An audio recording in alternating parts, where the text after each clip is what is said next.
Shavuot, familia, esta semana estamos estudiando la porción de Vayikra. Entonces, como todas las semanas, estamos estudiando los mandamientos. Esta porción contiene, bueno, el libro de Vayikra tiene 247 mandamientos y primeramente les voy a enseñar los recursos que estamos utilizando para estudiar esta porción, los mandamientos. Acuérdense, familia, que para poder estudiar los mandamientos y poder comprender un poquito más del corazón de nuestro rey, tenemos que eh, conseguir los recursos adecuados para poder hacer la investigación de cada mandamiento. El propósito no es saber más, sino aprender para poder poner en acción y poder ser más observante al mandamiento, ser más obediente y poder de esa forma complacer a nuestro rey. El mandamiento principal que estoy usando para estudiar estos mandamientos es el Tarian Mitzvot, este que usted ve por acá. Y después de eso estoy usando este otro que tiene un poco, explica los mandamientos, los explica un poquito más. Tiene más, abunda más sobre lo que es el mandamiento. Estoy utilizando también este mandamiento, Abodar Korbanot, perdón, este libro, Abodar Korbanot, que trata sobre lo que son el servicio en el templo y cómo se hacían las distintas clases de servicios y ofrendas, cómo se presentaban. Y estoy usando el Coren, este libro de Coren del Levíticos, que es un libro muy bueno, tiene mucha información arqueológica, historia y explica, abunda bastante sobre algunas cosas que se hacían en el antiguo Medio Oriente. Estos recursos son indispensables para poder estudiar un poquito más el mandamiento y poderlo entender. Y yo creo que si todos los años disponemos en nuestro corazón a estudiar el mandamiento, vamos a crecer paulatinamente más y más y vamos a crecer nuestra observancia, nuestra obediencia va a aumentar. Primero quiero hablar un poquito sobre la introducción del libro de Levíticos. Como dije, el libro de Levíticos tiene 247 mandamientos. Otra herramienta que estoy utilizando también es la metodología de mi maestro Rico Cortés, que es muy importante porque usted puede estudiar las porciones basado en cada una de las esferas que usted está viendo aquí en pantalla. Por ejemplo, esta semana el libro de Levíticos lo podemos estudiar lo que son los espacios sagrados, honor y vergüenza, justicia y bondad, convenios. Puedo estudiarlo bajo lo que es nueva creación, caos y orden, porque cuando se transgrede el espacio sagrado se hacen cosas que van en contra del convenio, ocurre un caos. Y también podemos estudiarlo basado en lo que es el contexto del templo, el contexto cultural, contexto del templo, y por ahí usted puede utilizar la escalera educativa y las esferas para estudiar cada porción semanal. Esta porción la vamos a estudiar más lo que es el contexto de los espacios sagrados, porque tiene que ver con lo que son las ofrendas y algunas cosas que se hacían en el templo. Si nosotros vamos al libro de Levíticos, capítulo 1, vamos a ir acá, Levíticos capítulo 1, empieza de la siguiente manera.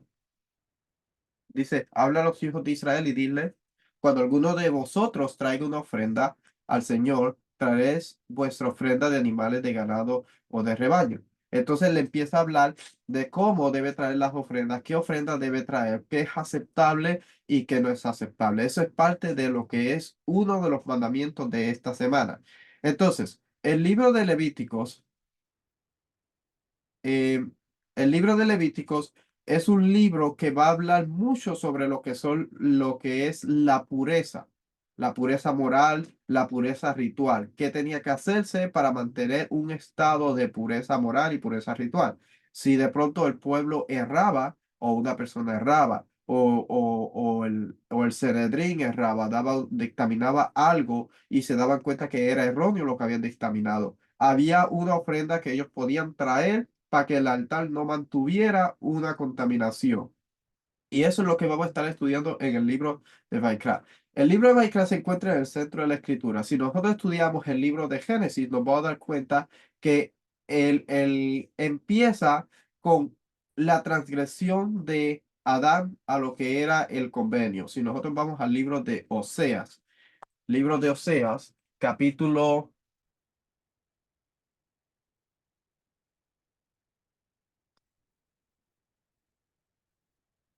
El libro de Oseas, capítulo 6 8 7.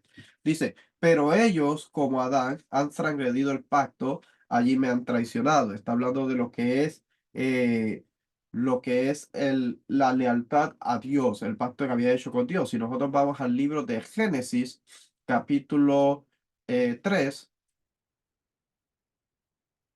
vamos a darnos cuenta que Dios expulsó, dice aquí, y el hombre le puso el 23 20 y el hombre le puso por nombre Eva, su mujer, perdón, acá no es, acá 21 y 22 y 23.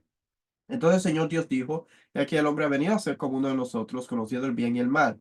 Cuidado ahora no vaya a extender su mano y tomar también del árbol de la vida, y coma y viva para siempre.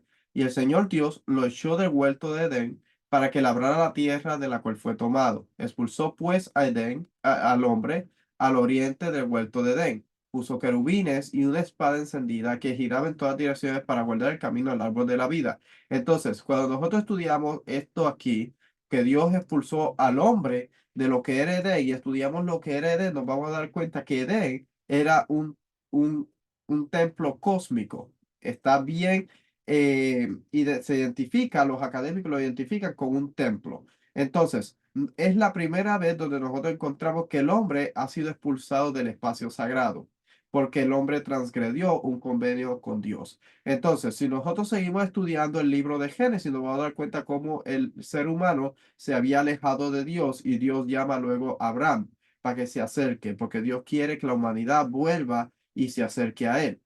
Luego de eso, por algunas transgresiones y cosas, vemos que el pueblo estuvo en Egipto hasta que ellos clamaron a Dios y Dios los liberó y los sacó y los llevó al Sinaí, donde Dios le da la Torá, donde Dios le da los mandamientos, los estatutos y los preceptos para que el pueblo pueda entender lo que tiene que hacer para estar cerca de Dios. Es algo interesante porque en el antiguo Medio Oriente ninguna de las deidades le revelaba a la humanidad cómo ellos debían comportarse o qué debían hacer ellos para estar cerca de lo que era el espacio sagrado o estar cerca de la deidad. En el libro de Éxodo vamos a ver que Dios le habla al pueblo, cosa que ningún otro Dios había hecho. Nin- eh, Le habla al pueblo, el pueblo puede oír lo que Dios le está hablando, sino que no solamente son los sacerdotes, como en el antiguo Medio Oriente, que los sacerdotes y las personas de realeza eran los únicos que podían escuchar al Dios, sino que aquí todo el pueblo escuchó a Dios. Y Dios le da los mandamientos de cómo ellos deben conducirse y qué deben hacer ellos para que ellos no sean expulsados de lo que es el espacio sagrado. El libro de Levíticos, pero el libro de Éxodo termina de la siguiente manera. Si vamos al capítulo 40 de Éxodo, vamos a ver que como termina el libro de Éxodo es de la siguiente manera. Dice, recuerde que esto es después de la construcción del tabernáculo. Ya está construido, Moisés lo ha levantado y esta es la forma como termina. Entonces la nube cubrió la tienda de reunión y la gloria del Señor llenó el tabernáculo y Moisés no podía entrar en la tienda de reunión porque la nube estaba sobre ella y la gloria del Señor llenaba el tabernáculo. Entonces, Moisés no podía entrar en la tienda de reunión, porque la gloria de Dios estaba llenando todo el lugar. Eh, y de ahí, si nosotros estudiamos este texto y lo comparamos con el libro de Génesis, como en el capítulo 3, vamos a ver que la forma como termina es de la misma forma. Y al oriente del huerto de Edén puso querubines y una espada encendida que giraba en todas direcciones para guardar el camino al árbol de la vida. Entonces, la forma como termina el libro de Éxodo es la misma forma como termina el capítulo 3 de Génesis. La humanidad está fuera de lo que es el tabernáculo, está fuera de lo que es el espacio sagrado de Dios y no puede acercarse para tener una relación con Dios. Esa es la forma como termina el capítulo 40 de Éxodos. Ya cuando viene el libro de Levíticos, entonces nosotros vemos que Dios abre un camino para que el humano pueda regresar al jardín. Ese es el propósito de Dios, que la humanidad pueda regresar al jardín de nuevo y pueda tener una relación con Dios. Por eso es que el libro de Baikra, que el libro de Levítico empieza de la siguiente manera, y el Señor llamó. De hecho, el libro Baikra, eso es lo que significa, y llamó. Entonces, llama a Moisés y le habló desde la tienda de reunión y le dice, habla a los hijos de Israel y dile cuando alguno de vosotros traiga una ofrenda. La palabra que nosotros vamos a encontrar para ofrenda es corbán, es la palabra corbán. Cuando nosotros estudiamos esta palabra corbán, que es una ofrenda o regalo, esto significa acercarse. Si encontramos acá, eh, gift, ofrenda, provisión. Cuando nosotros estudiamos esta palabra, Corbán realmente lo que significa es acercarse, acercar. Eh, a ver.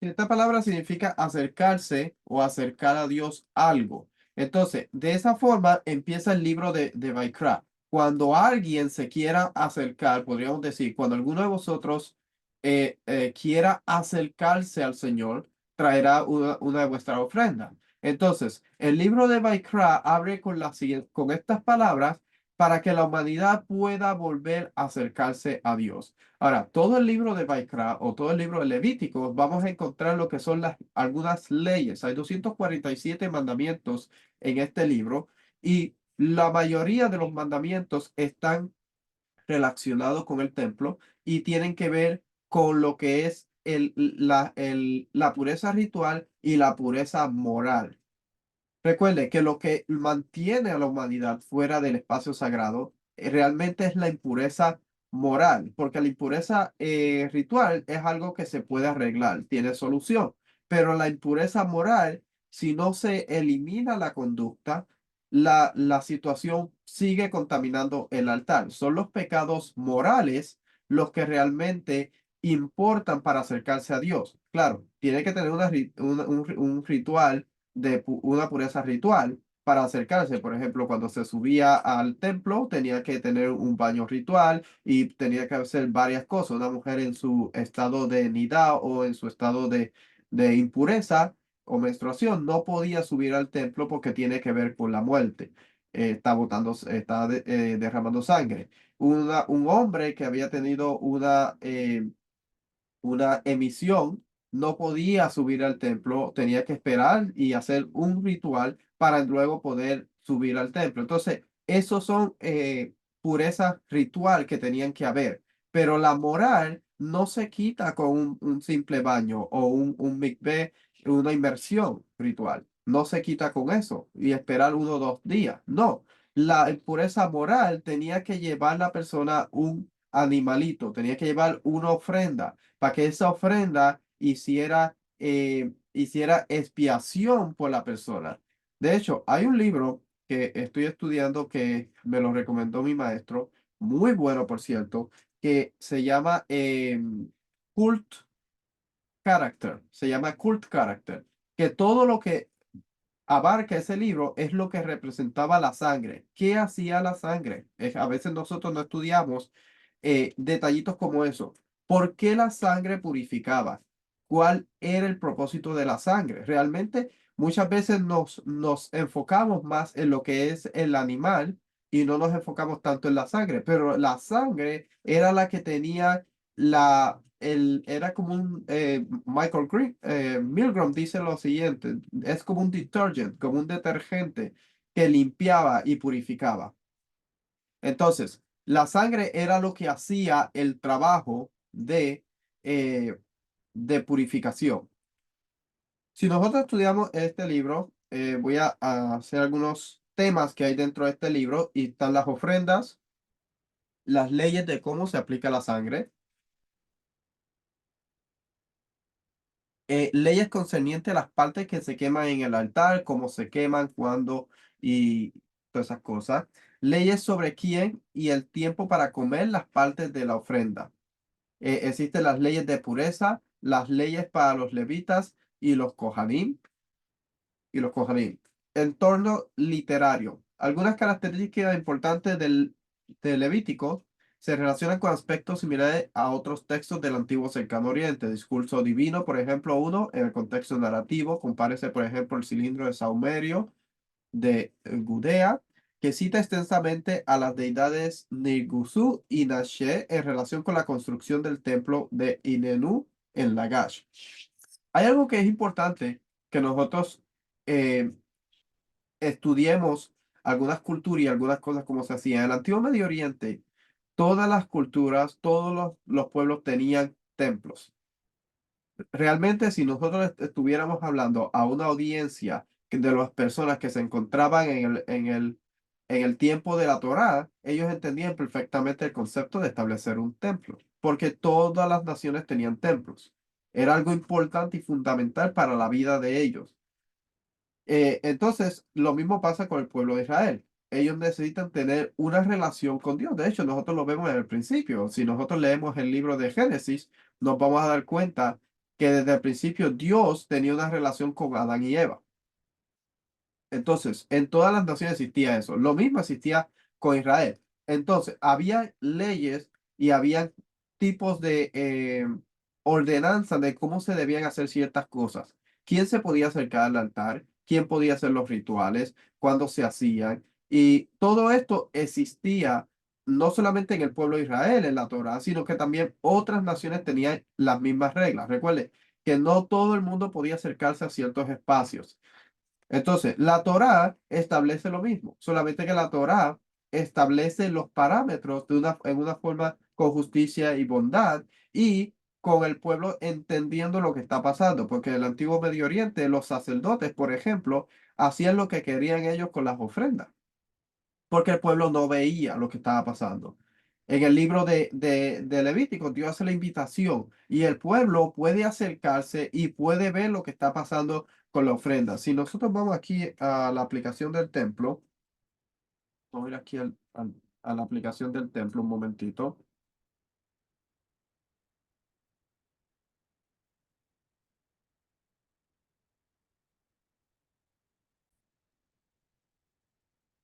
Acá en la aplicación del templo, estamos viendo que aquí, por ejemplo, nos encontramos en lo que es la corte de las mujeres.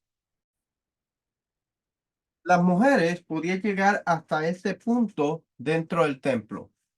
De aquí,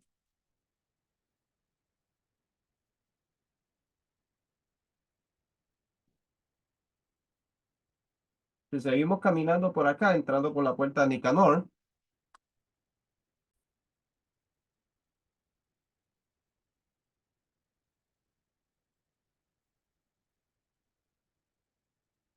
los hombres israelitas podían llegar hasta este lugar.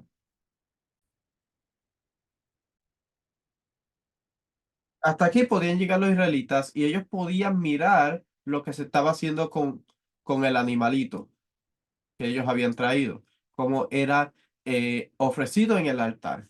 Los levitas podían estar aquí en estos escaloncitos que usted ve por acá, y los kohanim eran los que podían pasar acá y hacer el servicio de lo que era eh, recoger la sangre y todas esas cosas. Pero en el antiguo Medio Oriente no se podía. Los sacerdotes no permitían que todo el mundo llegara y viera lo que se hacía con los animalitos de ellos. Simplemente ellos los recibían y ellos hacían lo que ellos querían con ellos. Son algunas comparaciones que se hacen con el antiguo Medio Oriente. Dice, discurso divino, ok, instrucciones para la realización de los rituales y festivales, compara los ritos ugaritos con la vendimia, reglas para los sacerdotes y otras personas en cuanto al trato de las cosas sagradas, compárese las instrucciones hititas y los sacerdotes y función del templo, leyes agrupadas por temas, compara las colecciones de leyes hititas y mesopotámicas, bendiciones y maldiciones tras las leyes, capítulo 26. Compara los epílogos de los reyes comparar los epílogos de las leyes de Lipit Ishtar y Hammurabi. Sale de Sonderbank. Levítico dice Los rituales son rutinas de actividades que se cree que se hace algo especial a través de la interacción con alguien, con una deidad o un demonio, o algo, como el pecado o la impureza ritual. Esto es otra cosa que en el antiguo Medio Oriente, muchos de los rituales que se hacían tenían que ver con lo que eran los demonios, el inframundo. Ellos creían que el... A ver si me estoy adelantando un poquito. Sí, me estoy adelantando un poquito. Voy a leer aquí y después leemos un poco sobre eso. Dice, con una deidad o un demonio, o algo como el pecado de la impureza ritual, normalmente fuera del alcance del mundo mundano ordinario. Para los antiguos pueblos del Próximo Oriente, en cuya cosmovisión abundaban dioses y demonios amistosos y hostiles, con un poder asombroso sobre todos los aspectos de la vida y la muerte humana. Los rituales eran esenciales para la sobrevivencia y el bienestar. Vamos a acordarnos de estas palabras. Esenciales los rituales para la sobrevivencia y el bienestar. Y vamos a estudiar un poquito sobre eso porque hay una diferencia en lo que son las ofrendas que Dios le pide al pueblo de Israel que traiga y lo que en el antiguo Medio Oriente se hacía y se sacrificaba a las deidades y al inframundo. ¿Por qué?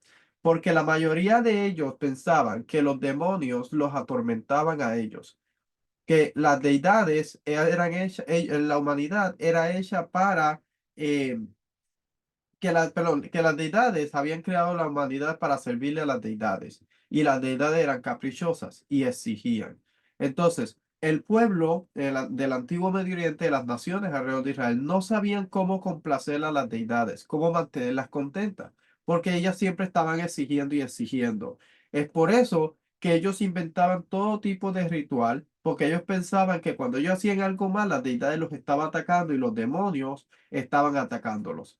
Entonces, ellos no sabían, de hecho, podemos encontrar varios poemas que dicen, yo no sé cómo complacerte, todo lo que he hecho en mi alcance, lo he hecho.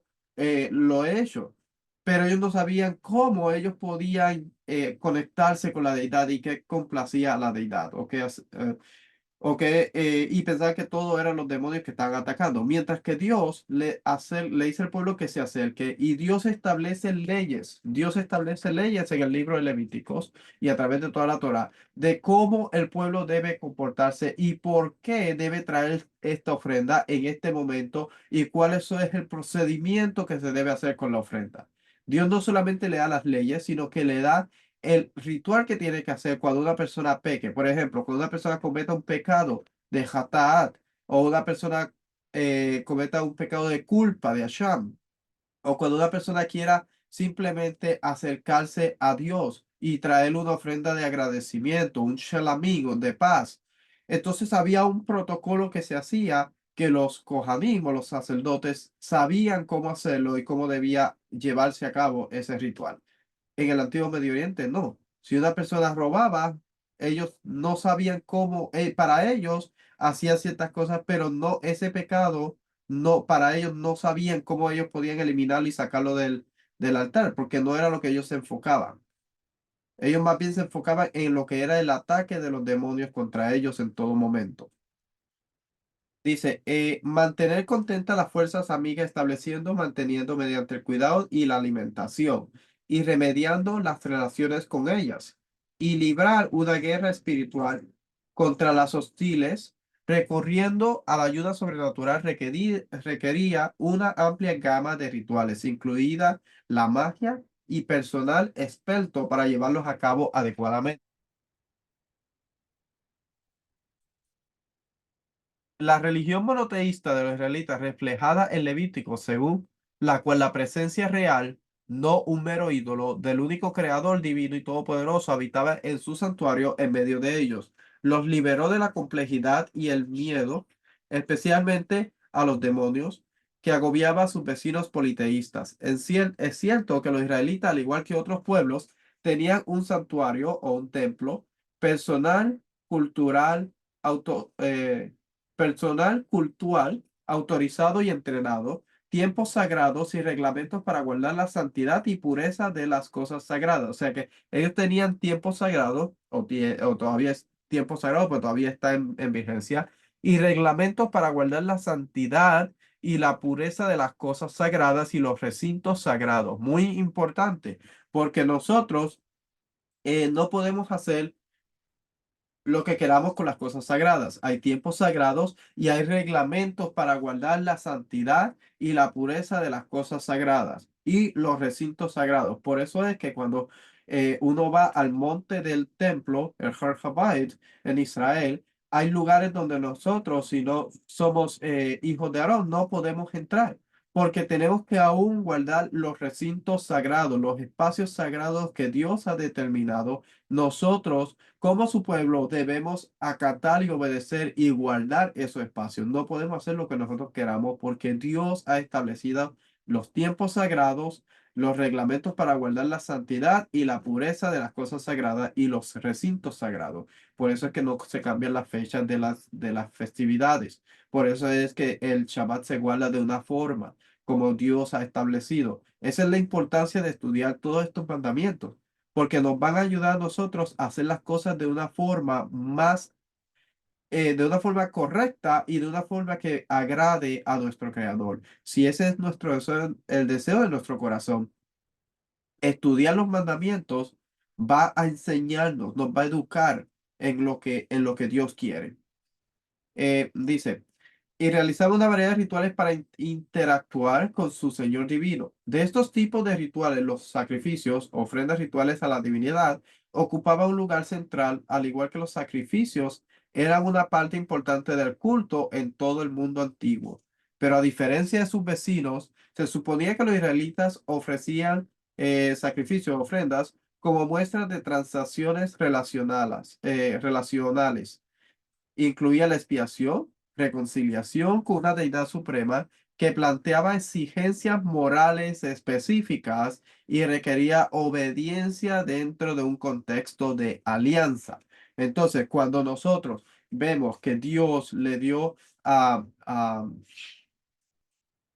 en el capítulo 19, 19:6, que dice que cuando Dios, dice, Moisés subió hacia Dios y el Señor lo llamó desde el monte diciendo, así dirá a la casa de Jacob, anunciar a los hijos de Israel, vosotros habéis visto lo que ha hecho a egipcios y cómo se ha tomado en águila y os he traído acá. Ahora pues, si en verdad escucháis mi voz y guardas mi pacto, seré mi especial tesoro entre todos los pueblos, porque mía es toda la tierra. Y vosotros seréis para mí un reino de sacerdotes y una nación santa. Estas son las palabras que dirás a los hijos de Israel. Entonces dice que Moisés fue y llamó a los ancianos del pueblo y expuso delante de ellos todas las palabras que el Señor le había mandado. Y todo el pueblo respondió aún y dijeron, haremos todo lo que el Señor ha dicho. Y llevó Moisés el Señor las palabras del pueblo. Cuando Dios le enseñó al pueblo las palabras, y nosotros vemos que más tarde ellos ratificaron el convenio. Lo vemos en el capítulo 24 de Éxodo, que ellos ratificaron el convenio y se conectó el convenio, el convenio que ellos habían hecho o la alianza que habían hecho con Dios, se vinculó con lo que era el altar. Acá dice, entonces estamos leyendo el 24 de Éxodo, dice, entonces Dios dijo a Moisés, sube hacia el Señor, tú y Aarón, Nadab y Abiú y 70 de los ancianos de Israel y adoréis desde lejos. Moisés vino con todo el pueblo, ok. Ajá, con todo el pueblo todas las palabras que el Señor y toda la ordenanza, y todo el pueblo respondió una voz, haremos todas las palabras que el Señor ha dicho. Entonces, ellos, dice que, y Moisés escribió todas las palabras del Señor, levantándose muy de mañana, edificó un altar al pie del monte con 12 columnas por las 12 tribus de Israel. Y envió jóvenes de los hijos de Israel que ofrecieron holocausto y sacrificaron novillos como ofrenda de paz al Señor. Moisés tomó la mitad de la sangre y la puso en vasijas, y la otra mitad de sangre la roció sobre el altar. Aquí está donde Dios hace donde Moisés está haciendo un vínculo entre la alianza que el pueblo ha hecho con lo que es el altar. Por ende, todo lo que haga ahora el pueblo de Israel, cuando el pueblo de Israel transgreda la alianza con Dios, está transgrediendo y contaminando el altar, porque están vinculados el uno con el otro. Entonces dice, luego tomó el libro del pacto, lo leyó a oídos del pueblo y ellos dijeron, todo lo que el Señor ha dicho, haremos y obedeceremos.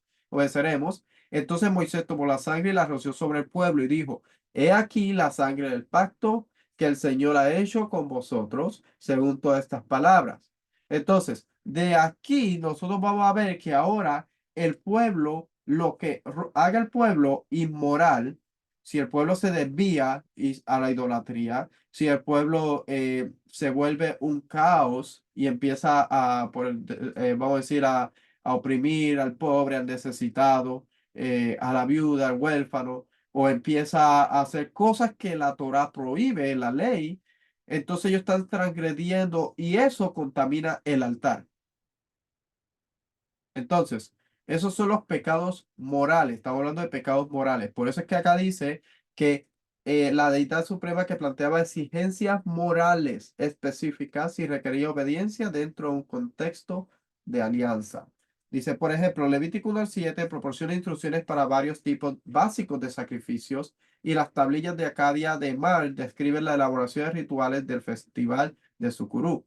Aunque las prescripciones rituales no especifican todos los detalles de la representación, sirven como reglas de procedimiento para estandarizar los elementos cruciales de una representación adecuada, de modo que los rituales pueden alcanzar sus objetivos. Rituales y divinidades en el Antiguo Medio Oriente. Las deidades eran caprichosas. Esto es lo que estaba hablando ahorita, que ellos exigían y el pueblo no sabía cómo acercarse a ella o qué llevar cuando hacía algo que estaba mal de acuerdo a ellos. Los rituales eran para apaciguar la ira de los dioses. Los rituales no eran vistos por los comunes. Dios invita al pueblo a ser parte de los rituales en el Mishkan y mantener los demonios tranquilos y lejos. Israel vio la gloria de Dios descender sobre el Mishkan. La ofrenda de purificación y la ofrenda de separación. Dice, estas ofrendas, a diferencia de los anteriores capítulos 1 al 3, estoy leyendo de Milgrom, son obligatorios. Espían el pecado, la violación de los mandamientos prohibitivos o la violación de los santos. Ahora, ¿qué es la violación qué es la violación de los santos? Dice, la violación de un mandamiento prohibitivo contamina el santuario. Y a menos que éste sea purificado mediante una ofrenda de purificación, la comunidad corre el peligro de que su Dios se vea obligado a abandonar el santuario. Esto nosotros lo vemos cuando el pueblo de Israel transgredía. Vemos cómo el pueblo era exiliado y llevado por otras naciones, porque Dios no puede habitar en un espacio que ha sido contaminado, que está en impureza.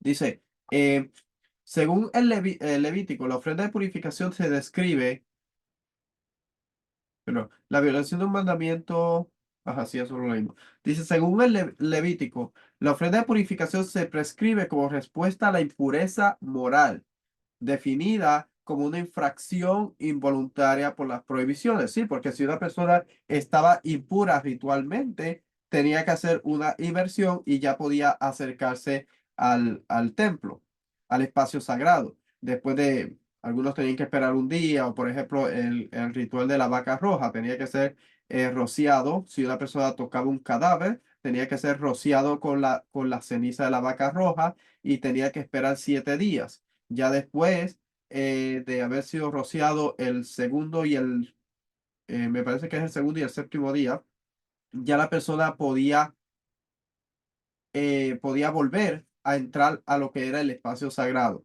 pero no tenía que llevar como tal una ofrenda, porque la pureza ritual era simplemente una inmersión o ser rociado en este caso por las cenizas de la vaca roja, que era lo que purificaba de una persona que había tenido un contacto con un cadáver.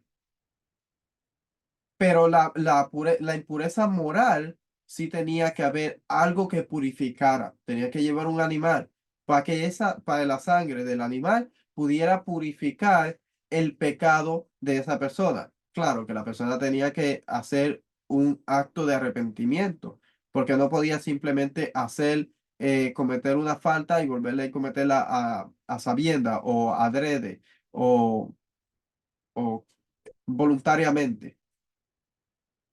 Dice, eh, según el Levítico, la ofrenda de purificación se prescribe como respuesta a la impureza moral, definida como una infracción involuntaria de las prohibiciones. O sea que la impureza moral viene a través de una infracción involuntaria de las prohibiciones, no una infracción voluntaria. Es importante porque si la persona seguía cometiendo la misma ofensa una y otra y otra y otra vez, la persona ya lo estaba haciendo con toda conciencia, estaba transgrediendo el mandamiento y estaba cometiendo impureza moral porque la persona quería hacerlo. Eso pasaba cuando el pueblo de Israel decidía adorar otras deidades.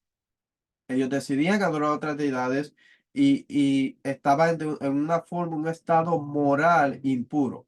Por eso es que eran llevados a lo que era el exilio y ocasionaban un caos. Entonces, ¿qué tenemos aquí? La gráfica que encontramos en el libro de de Milgrom, el libro de Levíticos. Y tenemos aquí que las ofrendas que tenían que llevar eran de acuerdo a la transgresión y quién cometía la transgresión. Por ejemplo, la involuntaria individuales era llevada al altar exterior, el que estaba afuera. La involuntaria comunal era llevada a lo que era el altar dentro del lugar santo y lo que era comunal, era la nación entera. Por ejemplo, la involuntaria comunal violación era si el Sanedrín había establecido un mandamiento, de pronto había interpretado mal un mandamiento, no establecido porque el Sanedrín no podía establecer nuevos mandamientos ni modificar los que estaban, pero podía interpretar el mandamiento. Si lo había interpretado de una forma equivocada, ellos tenían que llevar un toro por la violación que habían cometido. Y de esta forma se hacía purificación por la transgresión de un mandamiento que aunque involuntariamente se había transgredido, pero aún así impurificaba o contaminaba lo que era el altar. Y el comunal o nacional de Yom Kippur, que era el que hacía expiación por aquello que no se había hecho expiación. Dice, un pecado cometido en cualquier lugar genera impureza que al quedar en el aire penetra en el santuario en proporción a su magnitud. Los vecinos de Israel también creen que la impureza contaminaba el santuario. Para ellos, sin embargo, la fuente de impureza era demoníaca. Por lo tanto, de ahí el tercer principio. Dios no morará en un santuario contaminado. Sin duda, el misericordioso toleraría un mínimo de contaminación, pero hay un punto de no retorno. Si los niveles de contaminación siguen aumentando, el final es inexorable. Dios abandona el santuario y deja al pueblo a su suerte. Esto está en el libro de Jacob Milgrom, Continental Commentary Levíticos, A Book of Ritual and Ethics. Libro muy bueno. Entonces, si el pueblo comete pecados morales y continúa pecando y pecando y pecando, eso llega a un estado de no retorno donde el pueblo, Dios se tiene que retirar y el pueblo no puede estar cerca, porque el estado moral es una contaminación y Dios no mora en un lugar impuro. Ok, tenemos acá esta gráfica. La impureza ritual resulta del contacto con fuentes naturales o ciertos procedimientos de purificación y es casi inevitable. La impureza moral resulta de actos inmorales y es consecuencia de un pecado grave. No es contagiosa como la impureza ritual, pero sin embargo tiene un efecto contaminante en su entorno. La impureza moral contamina a los pecadores, la tierra y el santuario. Tenía la fuente de aquí, se olvidó la fuente de ese libro.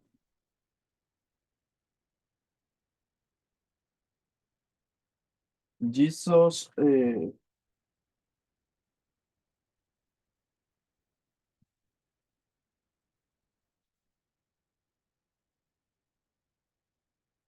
no me recuerdo de qué libro saqué esta información. Dice, ritual.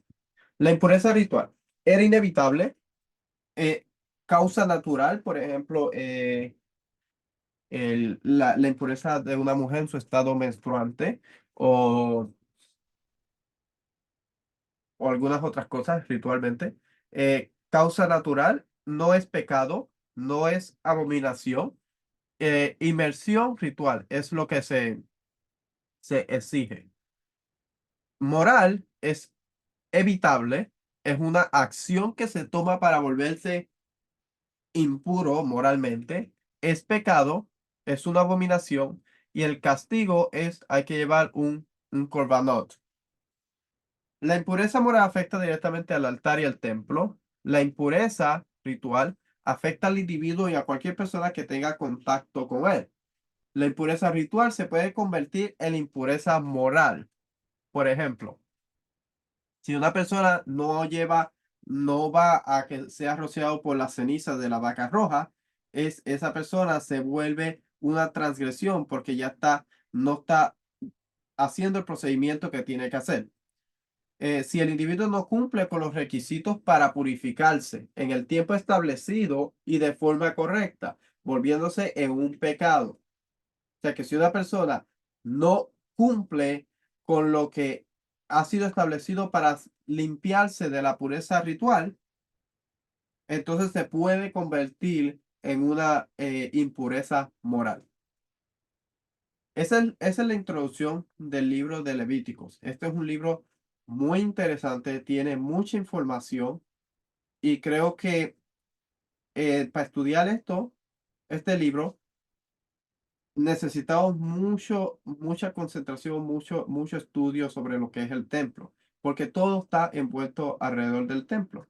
Y yo espero que, estaba pensando grabar los mandamientos aquí, pero creo que los voy a grabar separados y los voy a subir los dos juntos. Así que búsquese también los mandamientos de esta semana, pero voy a grabar un video separado. Y si usted quiere seguirnos, puede seguirnos en mamarragel.org y también puede seguirnos en nuestro chat. Yo espero que esta enseñanza sea de bendición para usted y que podamos entender un poquito y comprender un poquito más el corazón de nuestro Rey y que podamos ser fiel a su palabra.